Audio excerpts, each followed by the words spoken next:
Ekrem ve Nebi Muhterem sallallahu aleyhi ve sellem Efendimiz Hazretlerinin aziz, pak, münevver, mutahhar ruh şeriflerine selavat şerife getirenlerin ahir ve akıbetleri hayır ola.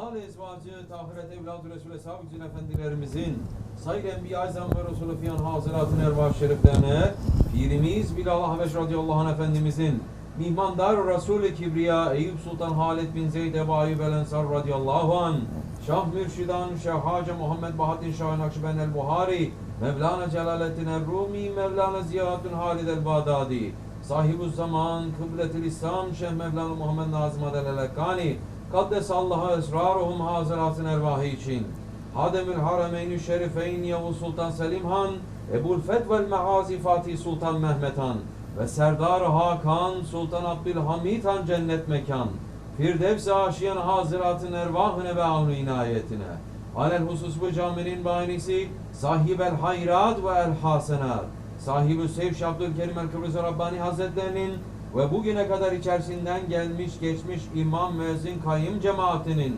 ve kahve-i ehli elmanın ervahı için Allah rızası için El Fatiha.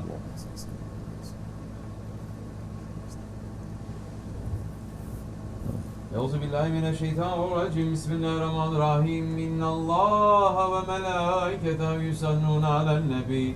Ya eyyühellezîne âmenû sallu aleyhi ve sellimû teslîmâ. Allahümme salli ala seyyidina Muhammedin ve ala ali seyyidina Muhammed. Allahu Ekber, Allahu Ekber. Allahu Ekber, Allahu Ekber. Eşhedü en la ilahe illallah. Eşhedü en la ilahe illallah. Eşhedü enne Muhammeden Resulullah. Eşhedü enne Muhammeden Resulullah. Hayya ale's-salâh. Hayya ale's-salâh. Hayya alel-felâh. Hayya alel-felâh. Allahu Ekber, Allahu Ekber. La ilahe illallah. Elhamdülillah, elhamdülillah, elhamdülillahi Rabbil alemin. Ve salatu ve selamu ala Resulina Muhammedin ve ala alihi ve sahbihi ecmain.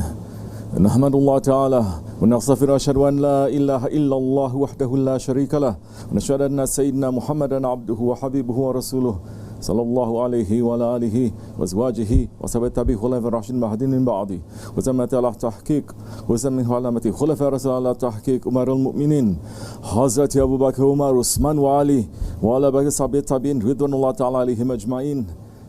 Ya eyyuhel mu'minul hazirun Yatakullah Teala ve innallaha ma'allezîne teqvellezîne hum muhsinun. Elhamdülillahi Rabbil alemin ve salatu ve selamu ala eşrafil enbiya ve mursalin Seyyidina Mevlana Muhammedin ve ala alihi ve sahbihi ecmain. All praises are due to Allah, Lord of the universes. All praises are due to Allah, the most gracious, the most merciful. All praises are due to Allah who says in the Holy Quran, Bismillah ar-Rahman ar-Rahim, and warn of the day the trumpet will be blown. And whoever is in the heavens and whoever is on the earth will be terrified, except who Allah wills. And all will come to Him, humbled. And you will see the mountains that you thought were solid, flying with the flight of clouds. It is the work of Allah who perfected all things. Truly, He is informed of what you do. Whoever comes with a good deed will have better than it, and they will be safe from the fear of that day. And whoever comes with an evil deed, they will be thrown down on their faces in the fire, and it will be said to them, are you getting a reward other than what you earned by your actions?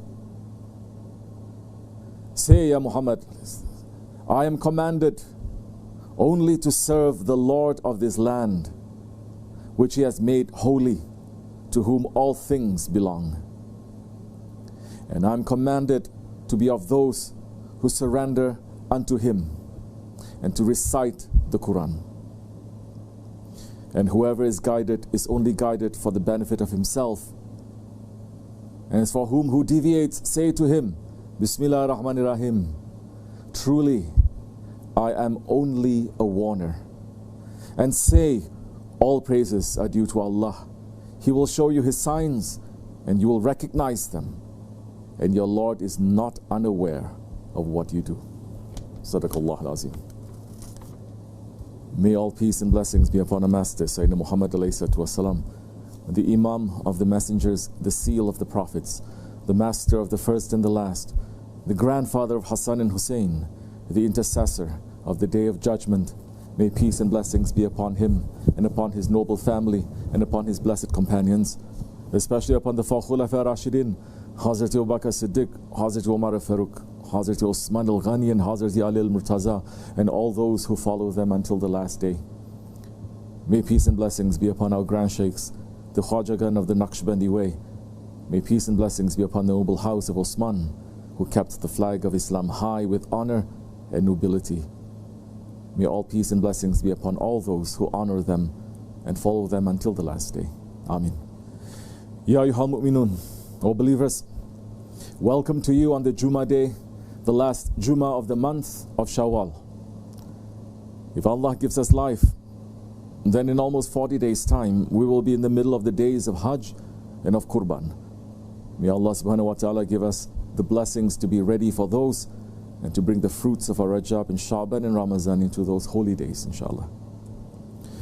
O believers, Allah subhanahu wa ta'ala has already written where we are going to die and where we are going to be buried. Our death is a certainty, but we are being in ghaflat, in heedlessness about that one thing that is certain, which is our death.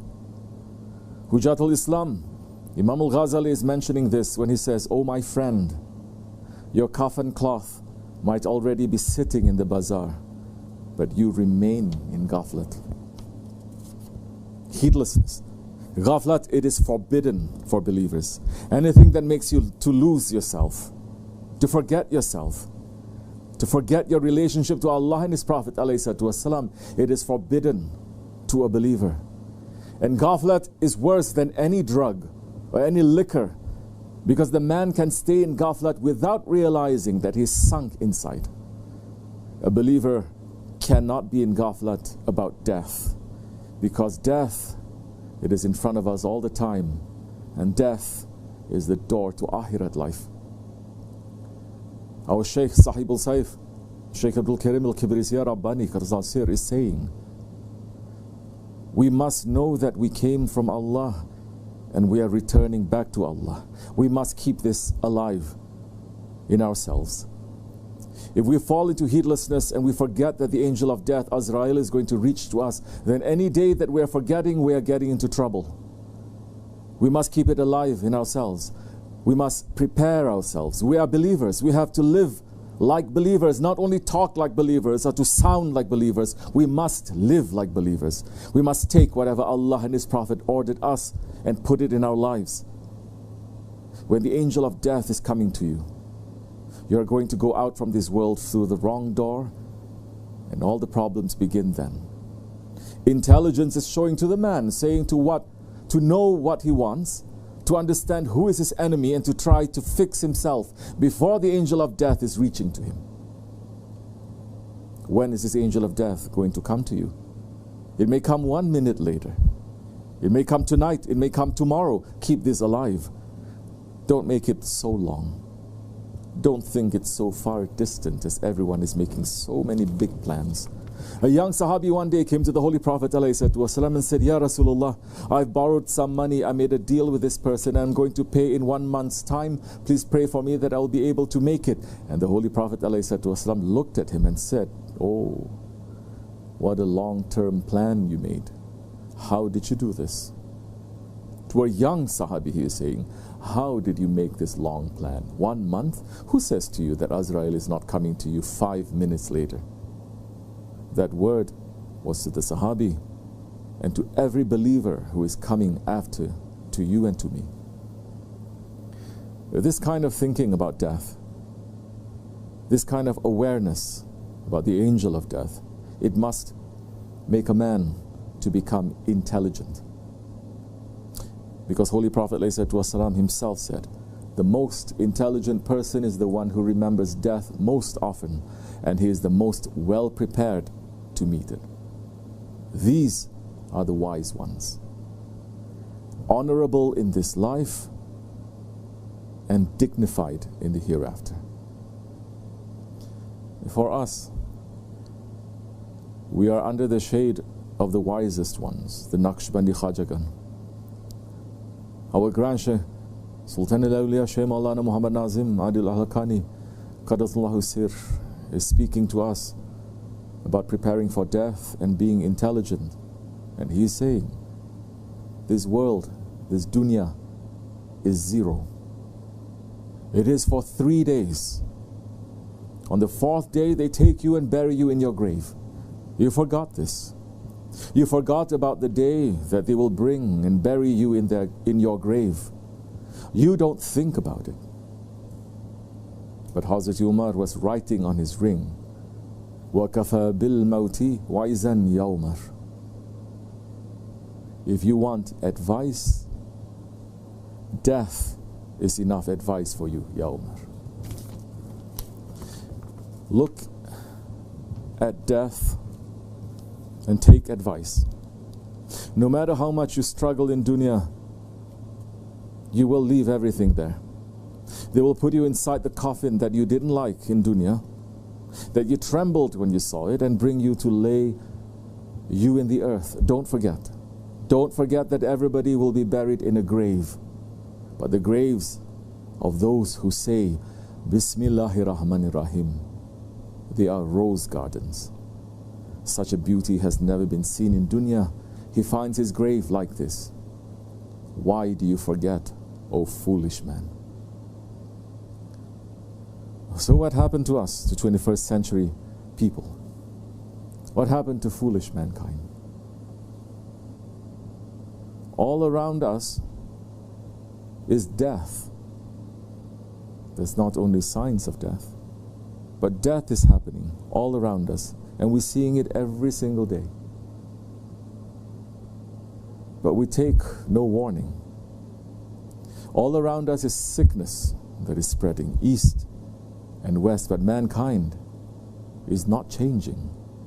Nobody is sitting to think and to understand, no matter what I do, no matter how far I run, I am going to die. And when I die, I'm going to enter my grave, and I'm going to be raised to judgment place to give an accounting of my life. Are we understanding what that means? The day of judgment, it is the day of accounting.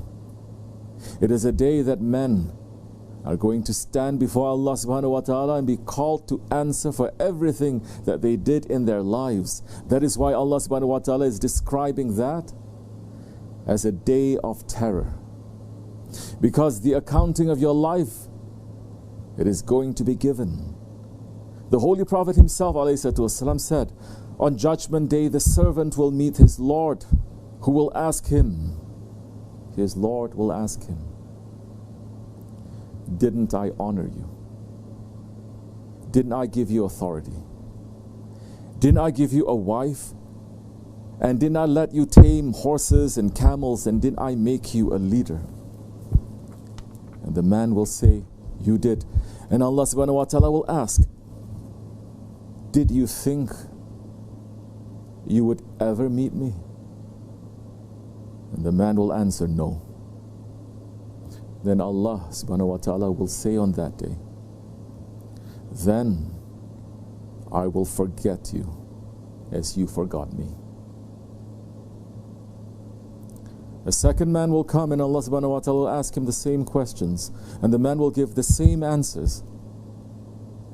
And Allah subhanahu wa ta'ala will say again, then I will forget you as you forgot me. Allah subhanahu wa ta'ala will call a third person, but this man will say, Ya Rabbi, I believed in you, in your book, and in your messengers. I prayed and I fasted and I gave sadaqah. And he will continue praising his own good deeds as much as he can. And then Allah subhanahu wa ta'ala will say, stop then. Now we shall bring forth our witnesses against you. The person will think to himself, but who could be witnesses to testify against him? The man's mouth will then be sealed up, and his legs, his flesh, and his bones will be ordered. Speak. They will give testimony about what he did. This is the person who will have no excuses for himself. That is the hypocrite. And that is the one with whom Allah is angry. May Allah protect us from that. May Allah protect us from Allah forgetting us. And may Allah protect us from being hypocrites. And may Allah protect us from His anger. Because for the believer, this hadith, it has a huge lesson. For the person who sins, this hadith is going to make him to change himself. Because Allah subhanahu wa ta'ala is describing the type of person He is going to be angry with on Judgment Day. It is a person who depends on his own deeds, on his own actions. It is a person who is going to come to Allah subhanahu wa ta'ala and say, I did so many good actions in praying and fasting. The hadith is saying that Allah is not liking it. And the man is relying even on his own faith, his faith in Allah, in the books, in the prophets, and it doesn't save him. So if a person cannot rely on his own faith, and he cannot rely only on his actions, then what can he rely on? What should he rely on? What kind of a believer is Holy Prophet ﷺ describing when he said, the gift to a believer is death? What kind of a believer can find death and take it as a gift? We must look at the perfect examples of our masters, the stars in the sky, the Sahabi Kiram. Sultan al-Awliya is describing one of the most beautiful ones of Allah subhanahu wa ta'ala, Hazrati Bilal Habashi radiallahu an, saying, Sayyidina Bilal radiallahu anhu, this is a good description about a believer's life, especially the last moment. Sayyidina Bilal, he was on his deathbed, lying down, and he was so happy and joyful. It is difficult to bring a description for his enjoyment and pleasure. They were asking, Ya Bilal, O Sahabi of the seal of prophets, we are looking that every moment you are approaching to death. What is it? What is it that you are so happy? And he said to them, oh my friends, how are you saying this? When today I'm with you, but tomorrow I'm going to be with my beloved, with my Habib, my beloved one and his companions. Today I am with you, and tomorrow I will be with a friend of Allah, with the friends of Allah. I'm going to reach them in paradise. How can you be surprised with me?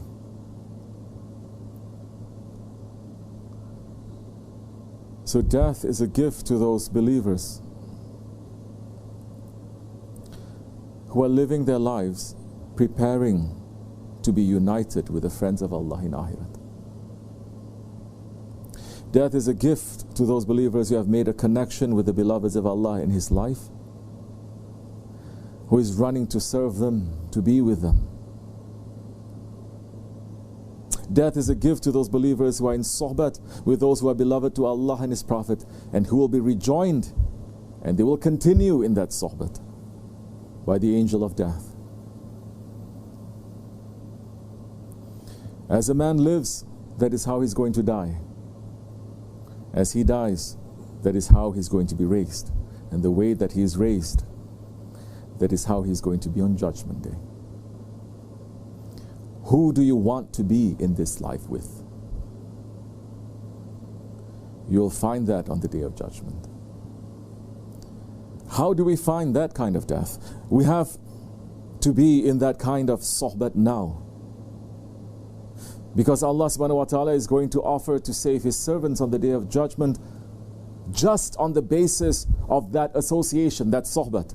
Hazrat Abu Hurairah radiallahu anh is narrating, the servant will be brought between the hands of Allah on the Day of Judgment, and Allah will say to him, did you love any one of my awliya so that I can join you with him?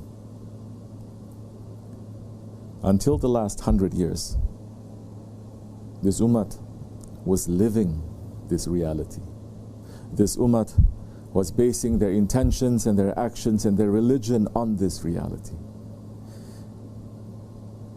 This ummah was running to find the friends of Allah, to sit with them, to learn from them, to serve them, to help them, and to enter into their hearts.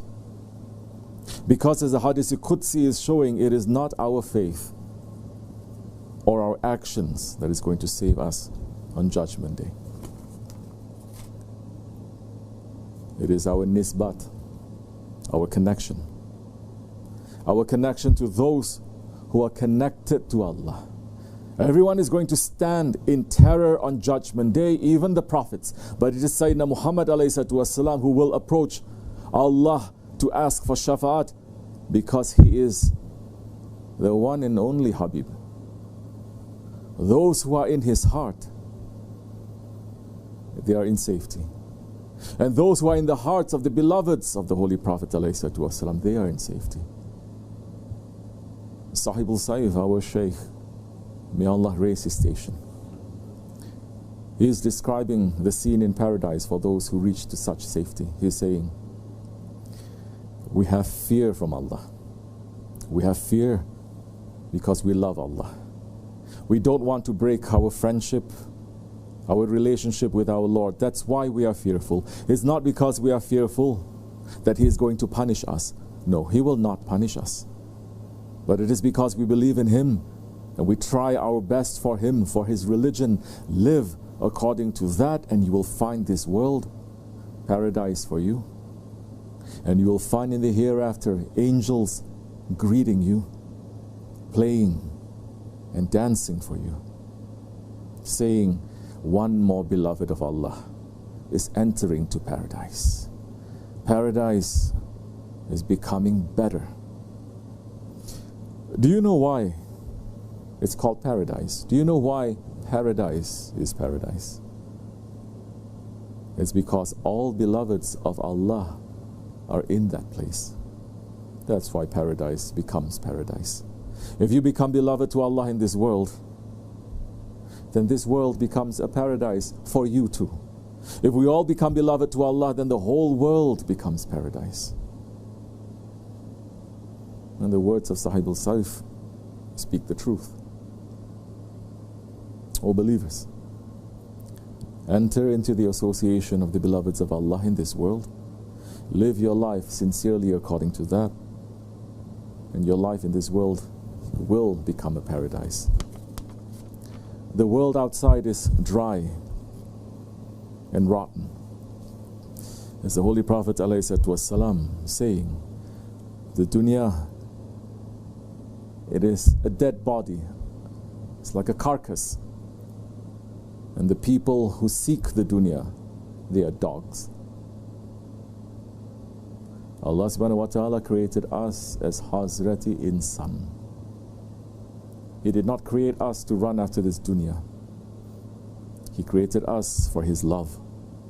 He created us to love His beloved more than anything. That if we don't love His beloved more than anything, more than ourselves, our father, our mother, our children, our wives and our husband, if we don't love Him more than anything, even ourselves, we will not have complete faith. Allah has created us to love His friends. That love is the only safety on the Day of Judgment. Anything other than that love will be thrown back to our faces. May Allah protect us from the terror of the last day, for the sake of the Holy Prophet ﷺ and the beloved ones. we are running to be in the sohbet of our Shaykh and live according to his advice. He is saying, if we are holding tightly in fighting against nafs, hawa, shaitan in dunya, if we are looking and understanding that these are our enemies, then we must be careful with these ones. Then the help will reach to us. And inshallah Rahman, we will be able to keep our shahadat strongly. We will live and we will pass with that shahadat. That is ma'rifat. If a man is looking for ma'rifat, karamat, then that is ma'rifat, that is karamat. All the secrets of all books and all the prophets came to teach man to take that faith that Allah has granted to them, to live according to that faith, and to go out from this world with that faith. MashaAllah to those who did. And inshallah, we are asking from our Lord Allah subhanahu wa ta'ala, for the sake of those who are most beloved ones, in His divine presence, we are asking their shafaat to reach to us, and for their sake, Allah subhanahu wa ta'ala to make us to live and to go out from this world with this shahadat, inshallah Rahman. Ameen. Astaghfirullah, astaghfirullah, astaghfirullah, lazim al-azim, la ilaha illa wal hayyul qayyum wa atubu ilayh. La ilaha illallah wahdahu la sharika lahu, la ilaha illallah wahdahu la sharika lahu, la ilaha illallah wahdahu la ilaha illa anta subhanaka min az-zalimin, la ilaha illa anta subhanaka min az-zalimin. لا إله إلا أنت سبحانك إني ظالم. سبحان قدوس ربنا رب الملائكة والروح. سبحان قدوس ربنا رب الملائكة والروح. سبحان قدوس ربنا رب الملائكة. إن دين الإسلام قام الصلاة. الله أكبر الله أكبر الله أكبر الله أكبر.